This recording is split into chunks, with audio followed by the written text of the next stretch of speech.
Have you ever looked around and thought, why does it feel like everyone else is ahead and I'm just trying to catch up? Like you're late to something you were supposed to already be at. Late to the dream. Late to the breakthrough. Late to the version of you that you thought you'd be by now. And nobody even told you there was a timeline. You just feel it. But what if the problem isn't that you're behind? What if the problem is that you're measuring your life against a clock God never asked you to use? There's a verse that speaks directly into that feeling today. Not to rush you, not to pressure you, but to steady you. Yet God has made everything beautiful for its own time. He has planted eternity in the human heart. But even so, people cannot see the whole scope of God's work from beginning to end. That's your word of life today from Ecclesiastes 3:11. You may not see the whole picture yet, but that doesn't mean God isn't working. It just means you're standing inside the story, not outside of it. Good morning, and welcome into the Lifeline Morning Show. I'm Steven. Thanks so much for hanging out with me today. If you've been feeling behind lately, you are not alone, and you're not off track. Let's walk through this together. When you act as if everything is going to work out for you, you start making decisions based on possibility instead of fear. It doesn't mean you're never afraid. It means you don't let fear dictate your choices. You learn to trust the process, to trust your resilience. You don't need to see the full path in order to start. You just need to believe that the next step is going to lead somewhere worth going. You know what's interesting? Most of us don't actually feel behind because we failed. We feel behind because we're comparing ourselves to someone else's highlight reel and calling it reality. We scroll, we listen, we watch, and suddenly we think, they're already there. Why am I still here? But here's the part we forget. God doesn't really rush growth. Instead, He forms it. Think about it.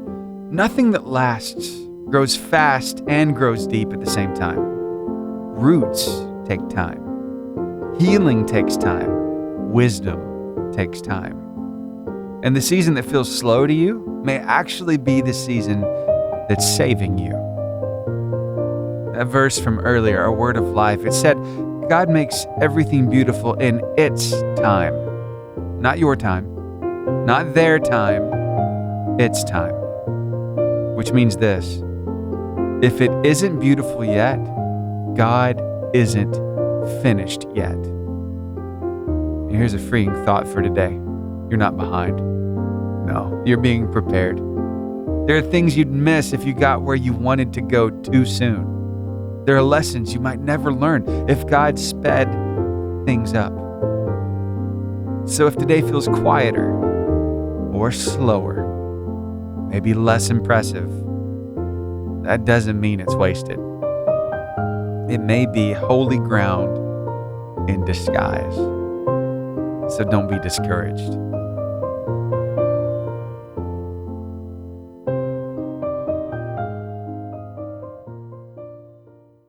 Where are all my students at? Yeah, I see you. You're right there. You're in the car. You're headed to school. Are you happy about going to school today? I mean, after all, it is Wednesday, middle of the week, and I don't know if you heard or not, but we might be getting snow. I know that I got excited anytime I heard anything about snow.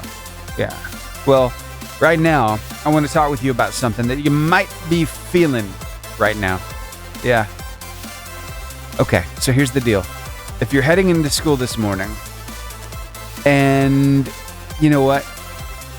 You're not feeling ready. Maybe you feel behind. And some days that happens, doesn't it? Maybe behind on homework, or behind in class, or behind socially, or just behind the version of yourself you thought you'd be by now. Here's something important to remember when you feel that way. Feeling behind doesn't mean you're failing. It just means you're still learning. Yeah. Because nobody has everything figured out yet. Not the kids you think are ahead. Not the ones who look confident. Not even the ones acting like they've got it all together. We know there's some who do, right? They act that way. But everyone is learning something that you can't see. Remember that. Today, don't put extra pressure on yourself to be perfect. You don't have to win the day. You don't have to impress everyone. You just have to show up and take the next step. That's it. That's all I got for you. That's your pep talk today. I hope that you have an amazing day at school. Hey, when's the last time you really thought of how many times we are called sheep in the Bible? I did a quick Google search, and did you know that the term sheep alone appears over 400 times in some translations of the Bible? Yeah, sheep. Okay, very common. What does that say, though? Well, it says that we need care. We need a shepherd, right? Okay. All right. Now, the use of the word flock is usually denoting a group of believers, like in Acts 20:28, all the flock of which. So, and then Psalm 95:7, people of his pasture, the flock under his care. Okay, so here we have again, sheep, flock, shepherd. And then Jesus, famously called the Lamb of God, emphasizing his role as the ultimate sacrifice. So think about that for a second. There's a lot of farm terminology in that Bible. But there's something about sheep you might not know. This could blow your mind. Take a listen to this, and let's find out. Every now and again, a ewe will give birth to a lamb and immediately reject that lamb. In fact, she'll kick it away if the shepherd tries to reintroduce the lamb to her. And so the shepherd has to intervene. They call them bummer lambs, and if he doesn't intervene, that little one will die not of hunger, but of a broken spirit. So he takes the lamb into his home, and he'll keep it warm by the fire and feed it with a bottle. And at some point during every day, he'll pick that little lamb up and hold it close to his chest and talk to it. And once the lamb is strong enough to return, he'll place it back with the flock. But here's the most touching part. In the morning, when the shepherd comes to the edge of the field and calls out to the sheep, the very first ones to run to him are those rejected lambs. Because they know his voice, they've experienced his love, and they trust him. Does that mean the Lord, our good shepherd, loves his rejected lambs more than the rest? Not at all. But at the hardest moments of our lives, when we were broken and hopeless, he came to us, picked us up, and held us close. We heard his voice, and we will never ever leave his side. Sometimes we do feel behind because we're kind of stuck taking care of stuff. Yeah. You ever been there before? It's like, well, I wish I could do that, but I got to take care of this first. And that feels like it's making you late to the other parts of your life. You know what I mean? Yeah.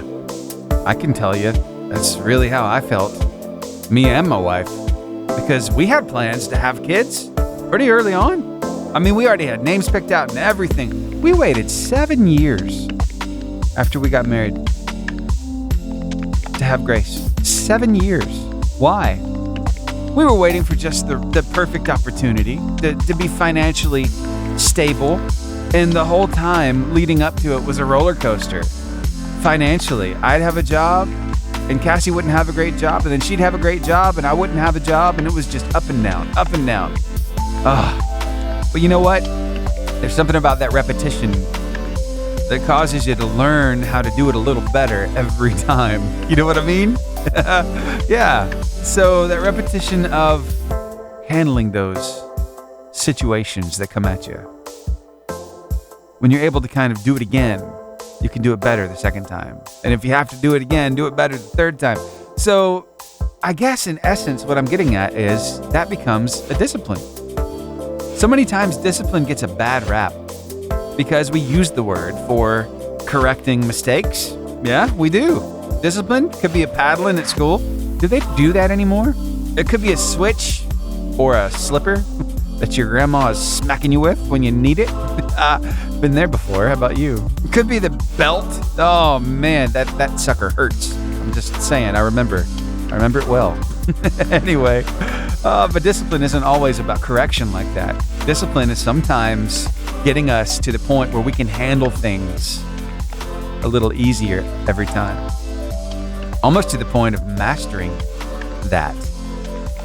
And it's with that in mind that I want you to listen to this. It might sound like a little story of tough love between a dad and his son, but the beautiful thing that happens because of it, that's the takeaway. So here, see what you think of this. My father made me take out the garbage as a kid, and I thought he was just torturing me for no reason. We had a really long driveway. The bins were heavy, it was cold in the winter, hot in the summer, and he made me do it every single week without fail. No excuses, no exceptions. Taking out the garbage is not complicated. But he didn't just want me to drag the bins to the curb. He wanted me to do it right. Line up the bins properly. Make sure the lids were secure. Bring them back in the same day. Put them exactly where they belonged. My dad didn't let me take shortcuts. Then came the real test. After I got comfortable with the routine, he started adding more. Clean the bins when they got dirty. Check for leaks. Make sure nothing was left behind. If you've never been held to a standard for something as simple as taking out the garbage, you don't understand how much it actually teaches you. You've got to pay attention to details or things are going to get messy. You have to follow through completely or the job isn't done. He made me practice this over and over until I could handle it flawlessly.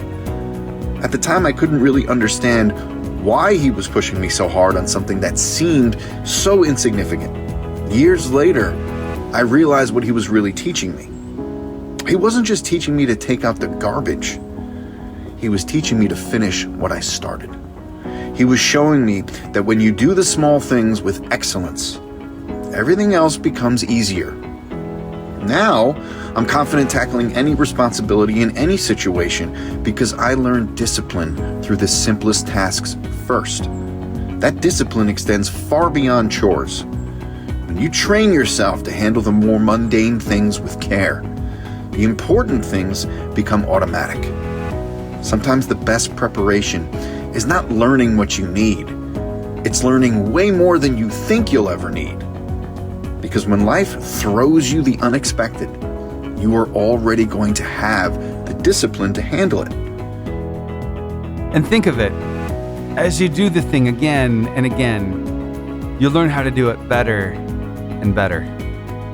And then all of a sudden, you know how to help somebody else who's dealing with the same thing. You got a bit of a testimony there, don't you? You see, sometimes in the middle of the repetition, we do get tired. We get worn out. We're like, is this going to be ever over? Is it ever going to end?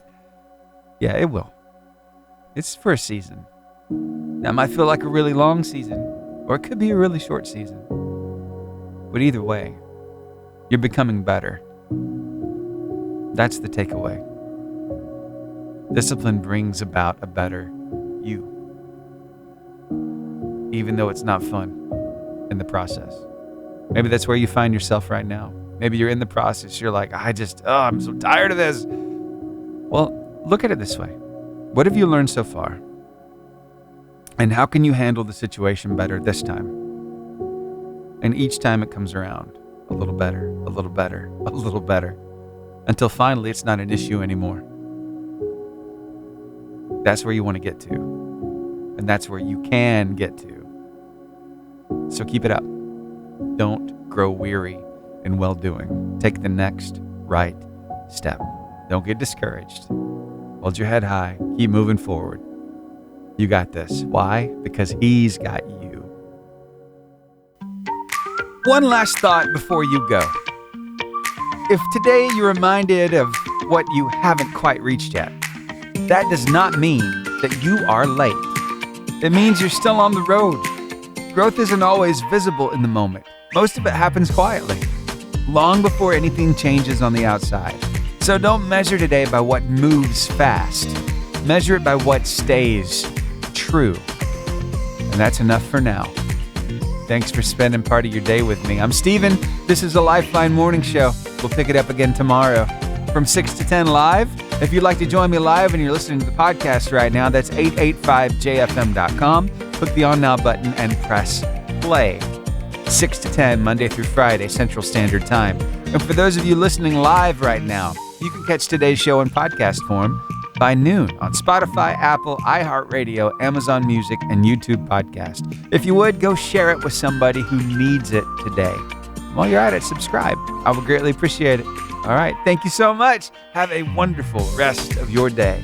Wow, you've made it all the way to the end of the podcast. Thank you for sticking with me the whole time. Hey, I want to give you a heads up.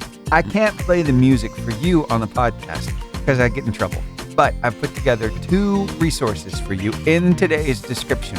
And I apologize, I wasn't aware that the links weren't working in the 4 other locations besides Spotify. So I'm doing it a little different today. I'll give you the whole link, not just a clickable text, so that you can copy and paste to go and enjoy these songs. I'll have a Spotify playlist and then a separate song list so you can check the songs out like that. All right, thank you so much, and I hope you do have an amazing rest of your day or night or whenever you're listening to this podcast. If you would, please share it with a friend. We're trying to reach as many people as possible, and you can help with that. Oh, by the way, check out today's poll as well. I want you to answer it. I really want to know, okay? All right, thank you. That's on Spotify, by the way. I'm not sure if the poll goes to the other 4 locations or not. I'll have to double check that. So, hey, this is a work in progress. And guess what? You are a charter member, so thank you for being here.